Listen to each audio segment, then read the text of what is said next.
Yeah, what it do, baby? Welcome to Vegeta Saiyan Army. Thank you for liking, thank you for watching, thank you for subscribing. I really appreciate you guys. Today I want to talk about the new Bardock leader coming out in the 4th anniversary box that Bandai is releasing in a couple of weeks.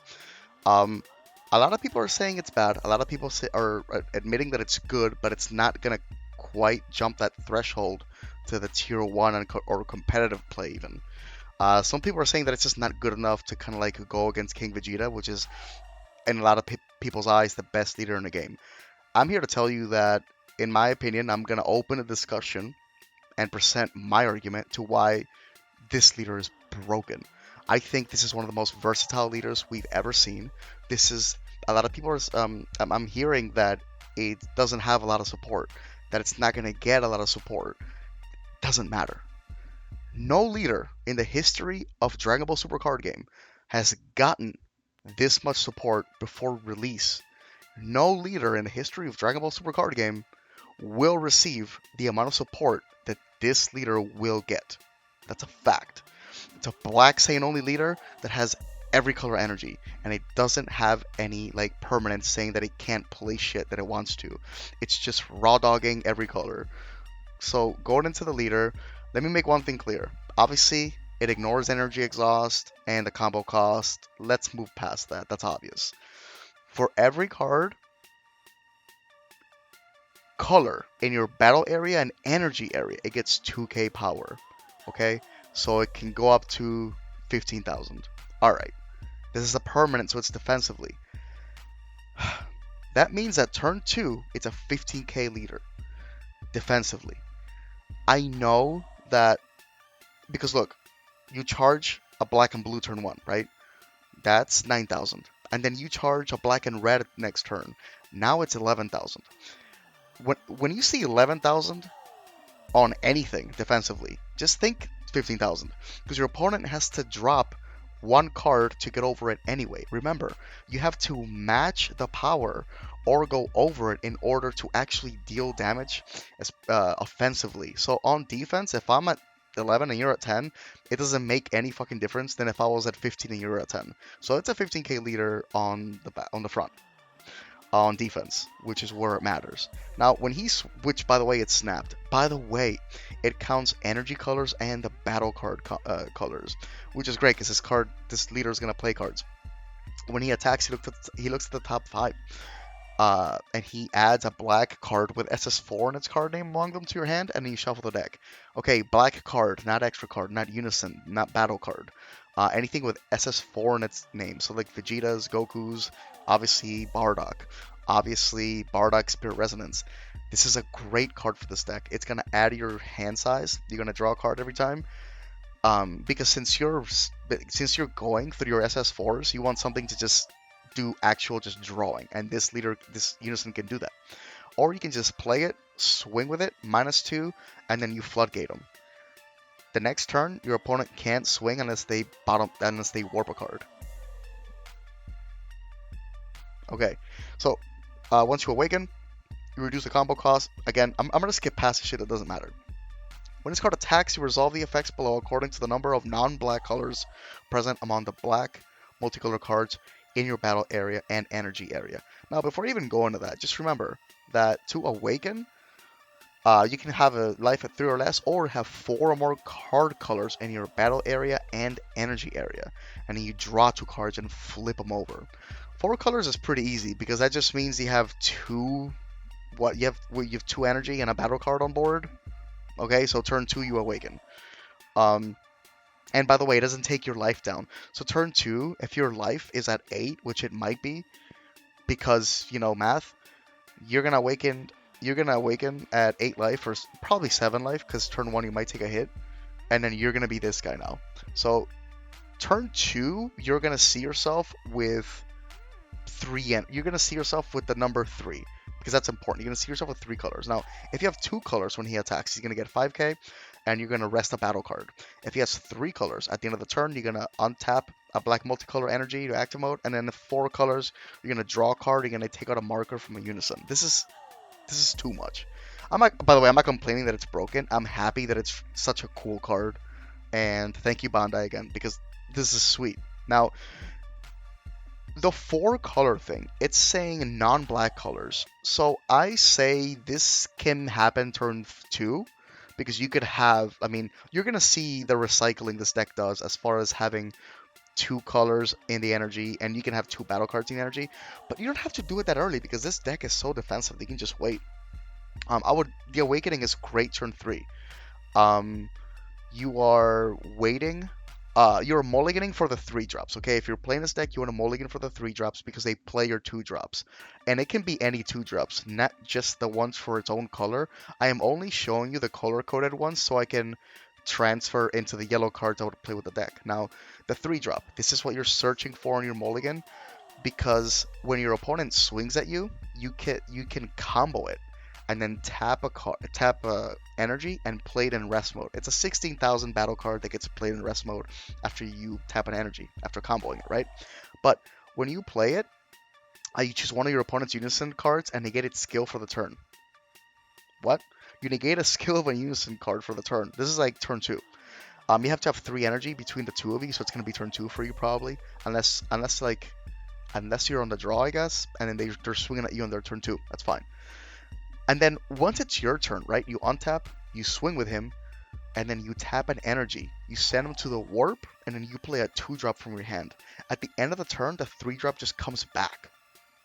So that means that you're just cycling this 3-drop play, and you're just defending yourself every turn. And by the way, when you're playing the 2-drop and the 3-drop, they're both denying skills and resting shit. So, I mean, this is people have to play around this. Now, the 2-drop is also a blocker, 16k, so it's hard to get over. And Black Messian doesn't hit him for being played without a keyword skill. When this guy gets... By the way, this is the craziest thing. The effect I'm about to tell you guys goes off if he's played or charged. That means that if you just charge him, this goes off. I think all of these have this effect, where I think 3 of them. I think not the red one, but they all have an effect where you charge it. So like if you want to play, some people are saying, oh yeah, but what about God Sealing? What about Charismatic Frieza? Bro, the leader takes up markers and my charge phase takes up markers. Like, but anyway, in this card specifically, when this card is played or charged in your energy, you're gonna cold bloodlust a 4-drop or below until the end of your opponent's next turn. This negates a card's skill for 2 turns when you charge it or play it, and you're gonna be playing it for free. Now when you play it from your hand, you're gonna choose an opponent's battle card. You switch it to rest mode and KO it if it's a skillless battle card. Why not? It's gonna be a skillless battle card, by the way, if you play the 3-drop, because it's gonna negate the skills. I mean, I'm sorry. Like, I guess you choose the first skill first. You choose one of your opponent's battle cards and negate its skills, and then you play it. And then you choose one of your opponent's battle cards and switch it to rest mode and KO it if its skills are negated. I mean, to me, that's nutty. Going into what you can play with it, obviously, if you play turn 1, you can play Nimbus. Playing Nimbus is coming back because of King Vegeta and go wide decks.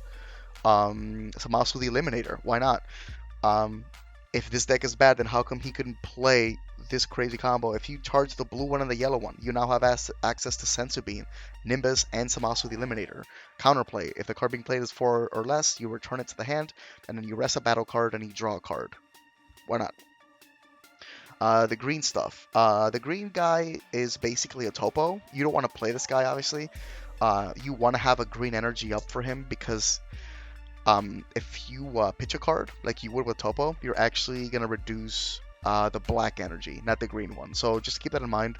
Now, the cool thing about this negate is that, this floodgate, I guess, is that when you play him, your opponent can only attack as many times as the amount of different colors they have on their energy. So if their energy is mono yellow, they can only attack 1 more time.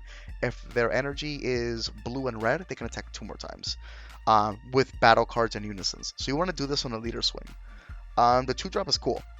This is the guy that if you charge him or you play him and your opponent's unison is at 3 or more, you take out a marker.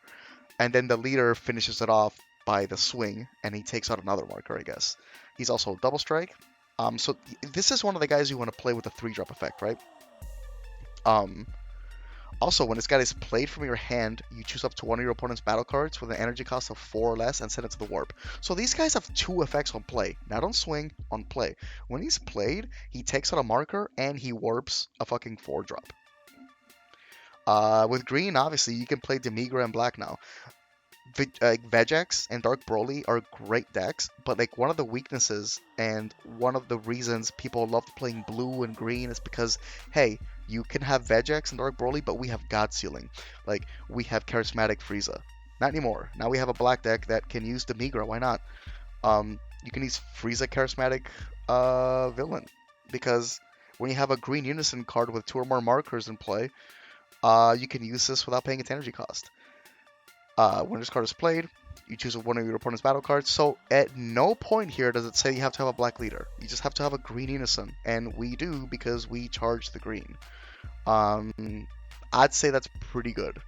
SS4's call. This card's kind of nutty. Limit once per turn, thank God. Look at the top 3, and you add up to 2 cards with SS4 in their name among them to your hand. I'm not going to go too much into it. You guys know what it does, but jeez Louise. So you're adding basically your whole deck. This amazing Unison that I think you should run in the deck, and the SS4 Bardock fighting against Fate. Now, the Broly Unison is actually not awful. I just like the 2-drop because it's a Floodgate and it adds cards to your hand. I just like drawing. The blue stuff is really cool too. Again, you want a mulligan for the 3-drop. The 3-drops are the best because, again, you combo it, you play it for 1 on play. You're gonna bounce back a 3-drop or less to the owner's hand. Okay. Then you can tap an so you're gonna combo it, and then when it comes back to your turn, you swing with it, you tap an energy, you warp it, you play a 2-drop, and then it comes back to your hand. Nuts. Now, if you play the 2-drop again with any of the 3-drop effects, the blue 2-drop is critical. When this card is played or charged in your energy, you're going to choose a card in your opponent's hand without looking, and you're going to bottom deck it. And then they draw a card. So you're making them draw a card, I get that. But you are bottom decking a random card. That doesn't fuck with their hand size, but it does disrupt their hand quality, which is really good. Here's the best part. When this card is played from your hand, you draw 2 cards, and you choose 1 card in your hand and bottom deck it. So it's a switching gears. Why not?